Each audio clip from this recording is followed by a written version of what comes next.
નમસ્કાર દર્શક મિત્રો, ઓસ્કાર ન્યૂઝ ગુજરાતીમાં આપનું હાર્દિક સ્વાગત છે. સમાચારમાં વાત કરીએ તો જાહેરમાં ખુલ્લેઆમ મારામારી કરનાર આરોપીઓને ગણતરીના કલાકોમાં પકડી પાડી કાયદેસરની કાર્યવાહી કરતી લક્ષ્મીપુરા પોલીસ ટીમ.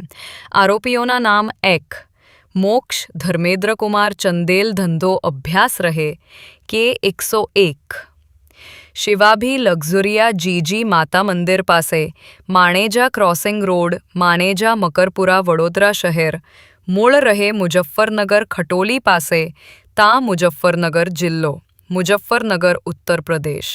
2 પૃથ્વીરાજસિંહ મોહનસિંહ સિસોદિયા ધંધો અભ્યાસ રહે F24 આમરા રેસિડેન્સી હવેલી એપાર્ટમેન્ટની પાસે મકરપુરા વડોદરા શહેર મૂળ રહે ગ્વાલિયર શહેર મધ્યપ્રદેશ. 3 કાર્તિક ગીરી ધીરજ ગીરી ધંધો અભ્યાસ રહે 12 રામબાગ સોસાયટી મકરપુરા બસ ડેપોની પાસે મકરપુરા વડોદરા શહેર. 4 કાયદાના સંઘર્ષમાં